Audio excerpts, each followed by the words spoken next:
The thing about working search and rescue above the Arctic Circle is that you get comfortable with the silence. With the absence of sound, I mean, there's always wind, there's always the groan of the ice settling. There's always your own breath fogging into the heat lamp beam. I'm in the silence of empty space, miles of it. Kind of makes you understand why the Inupiat, 47 words, different types of darkness. In my 4th year at the SAR station, tonight's a paperwork shift, which means I'm alone in the operations room with 3 thermoses of coffee and a stack of incident reports that need signatures. Heater clicks on every 12 minutes. Radio hisses their white noise lullaby. Outside it's a nice, balmy negative 34 degrees Fahrenheit, and the tundra stretches flat and featureless to the horizon like a frozen ocean. Most people who go missing out here fall into 3 categories. Tourists, who underestimate the cold. Locals, who overestimate their sobriety. And elders, who simply walk into the white and they don't come back. And that last category we don't talk about much. It's cultural. It's complicated. That's it's not my story to tell. What I can tell you is this. The radios always click at 3:07. It's not a transmission, it's not interference, it's a single sharp click across all channels simultaneously. Atmospheric pressure, that's what I told myself for the first 2 years. Electromagnetic phenomena. The aurora, it does strange things to signals up here. And then, last night, I checked the station log going back 11 years. Every night. 3:07 exactly. Every single night for over 4,000 consecutive days. Man, that's not atmospheric, that's accounting.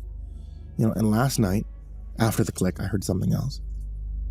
It sound like paper shuffling, like someone flipping through a ledger, running their fingers down a column of names. Last night, I heard them stop on mine. Call came in at 2:47. I was still staring at the logbook, pen frozen in my hand, when the emergency line lit up. A voice I'd recognized, Thomas Ackpick, a whaling captain from Browerville, speaking fast and a mix of English and Inupiat. His daughter, 8 years old, Nika, she had taken the dog sled out and checked the nets despite being told to wait until morning.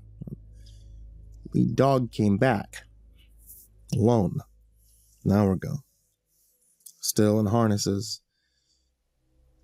Trailing cut traces. I was geared up on my snowmobile within 6 minutes. Before I cleared the gate, Auntie intercepted me. That's what everyone calls her, Auntie. She's not my aunt. Not anyone's aunt specifically, but she's everyone's auntie in the way that matters. 70-something working SAR before there was a formal SAR. Knows the ice like she knows her own kitchen. She does dispatch now mostly, watches over the younger officers, the intensity of someone who's already buried too many of us. She stood in front of my snowmobile with one hand raised. "You know the rules, Benjamin." I did. Everyone who works out here learns them in the first week. Usually delivered as graveyard shift folklore by veterans with frostbite scars and 1,000-yard stares. Rule 1, don't go out between 3 and 3:14 a.m. unless it is literally life or death. Rule 2, if you see figures in the distance that don't move like animals or people, just don't acknowledge them. Don't look at them directly. Don't call out. They're walkers. They're always there. You just can't usually see them. I nodded. It's 2:49. I'll have her back before 3. Auntie's expression didn't change. She reached into her parka and pulled out a small pouch. Seal leather, stitched with sinew, the kind elders keep their most important things in. You know the first 2 rules, she said. Here's the one they don't tell you until you need it. She pressed the pouch into my gloved hand. Inside was something hard and angular, like a piece of carved bone. If you see yourself ahead of you on the trail, she said. Voice dropped to something barely audible over my idling engine. Do not catch up. Do not call to it. Do not try to overtake it. That one's already paid. The cold suddenly felt colder. Paid to who? She stepped back from the snowmobile. Thunder keeps looks, Benjamin. The walkers keep the ledger. Find the girl, bring her home, but remember, debts don't disappear. Only transfer. I didn't fully understand. I didn't have time to ask. I opened the throttle and drove into the dark. I found Nika at 3:09. By then, I'd already violated Rule 1. The search grid had taken longer than expected. Visibility was maybe 15 feet in the ground blizzard, and I'd had to dismount 3 times to check tracks. When I finally spotted the shape in my headlamp, small and dark against the snow, I felt a surge of relief so intense it was almost painful. She was curled inside a frost heave, perfect square of uplifted ice, about 4 feet on each side, edges geometrically shaped in a way that natural ice never forms. She wasn't shivering, she wasn't crying, she was just sitting there with her knees drawn up, head down, like she was waiting for a bus. Nika, I called out, killing the engine and running towards her. Nika, honey, it's Ben from SAR, your dad sent me, are you hurt? She didn't respond. I knelt beside her, pulling off my gloves to check her face for frostbite. Her skin was cold, but not frozen. Pupils reactive, breathing steady. She looked up at me with an expression I'd never quite been able to describe. Not fear, not relief. Something closer to resignation. They said you'd come, she whispered. Who said? And that's when I made the mistake.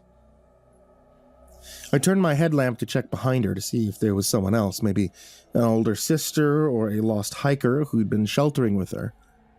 The beam swept across the figure standing directly behind her. Tall, maybe 8 feet. Impossibly thin, black against the sky, but somehow darker, like it was absorbing the light rather than reflecting it. No face, no features, just a silhouette that held itself in perfect stillness. Except for its right arm. Its right arm was slightly outstretched, angled down, exactly mirroring my own posture as I held the flashlight.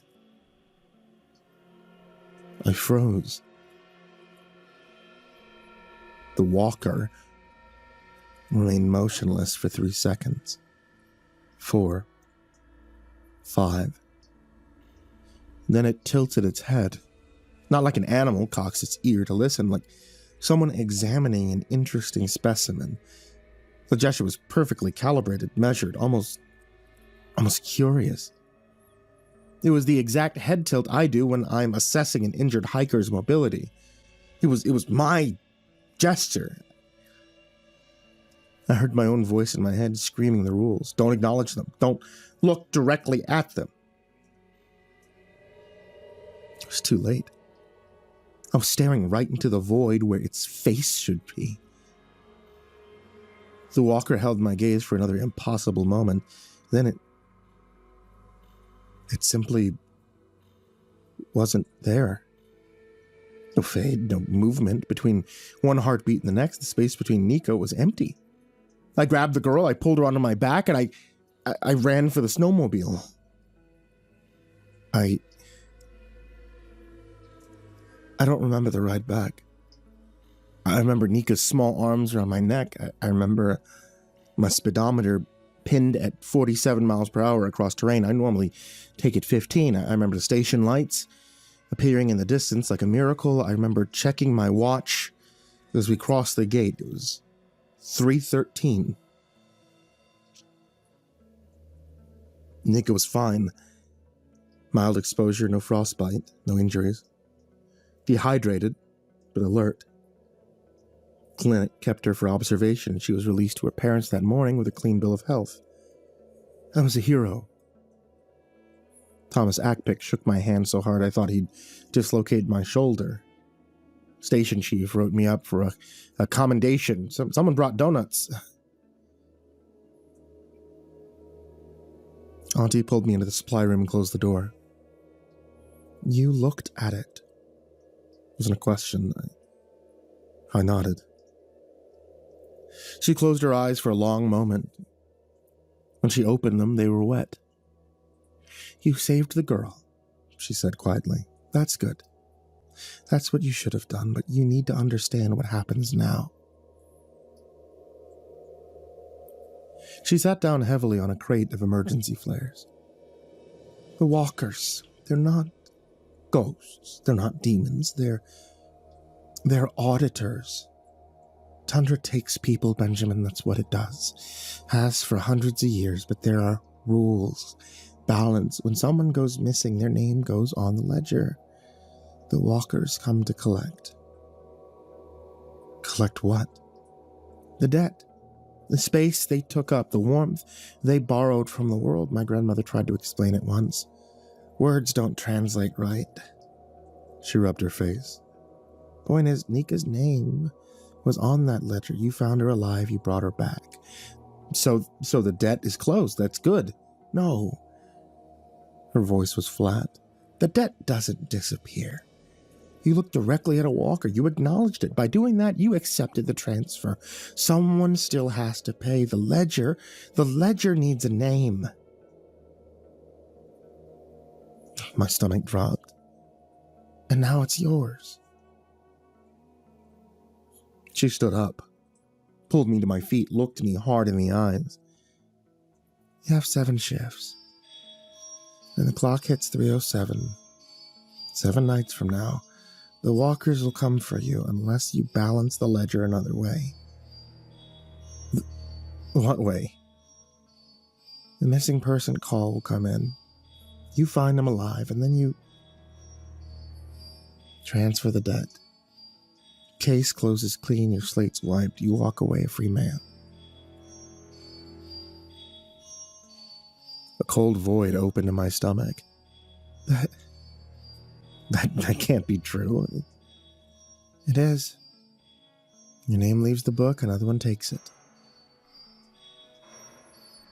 The horror of it locked my jaw when I could finally speak. The words were a whisper. You're telling me I have to condemn an innocent?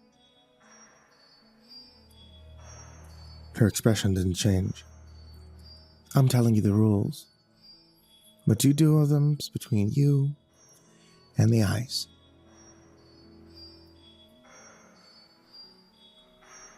She left me in the supply room with my thoughts, and I just sent hum on the refrigerator unit. 7 shifts. 6 days. By the end of the week, I either save a life or I sacrifice one. And the worst part? I was already thinking about the math.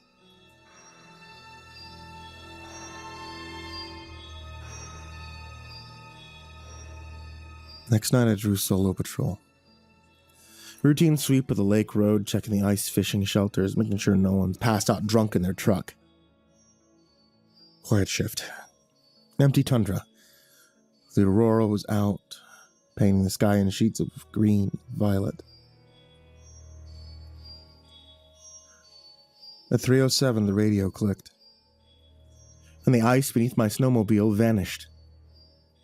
Not broke through, just vanished. Perfect square, 8 feet on each side, open, directly underneath me. I killed the engine, threw myself sideways, rolling onto the solid ice as the machine teetered on the edge. The hole wasn't filled with water, it was filled with nothing. Elevator shaft of absolute black dropping into a depth I couldn't measure. The aurora light hit the edge and just stopped. And then something climbed out. The walker rose from the shaft like smoke taking shape, but this time it wasn't a featureless silhouette. It was wearing my SAR coat, the same model, same color, same wear pattern on the left elbow where I lean on the truck door. My name patch was stitched on the breast, Harper B. The letters were backward, they were mirror flipped. It stood on the ice and shifted its weight on one hip, a tired stance I fell into at the end of long shifts. It opened its mouth. The first sound was static, like a radio stuck between channels, a dry, crackling exhalation that might have been an attempt at breath. It stopped. Tilted its head, my head. That same analytical gesture, and tried again. The second sound was clearer, a rasp that almost had syllables, almost had tone. It was trying to learn my voice. I pulled my flare gun with shaking hands and fired directly into its chest. The flare entered the dark coat and kept going. No impact, no light, no sound, like throwing a stone into a bottomless well.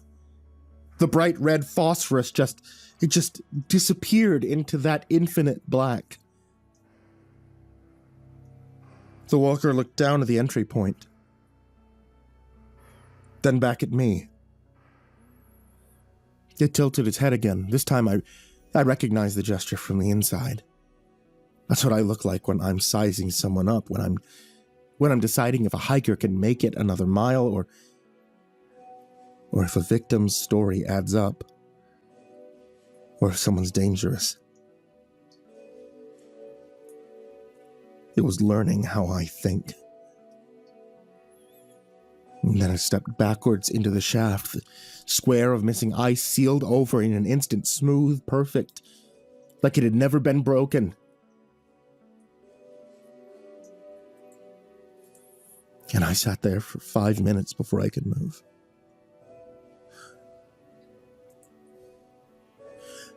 I owed them a debt.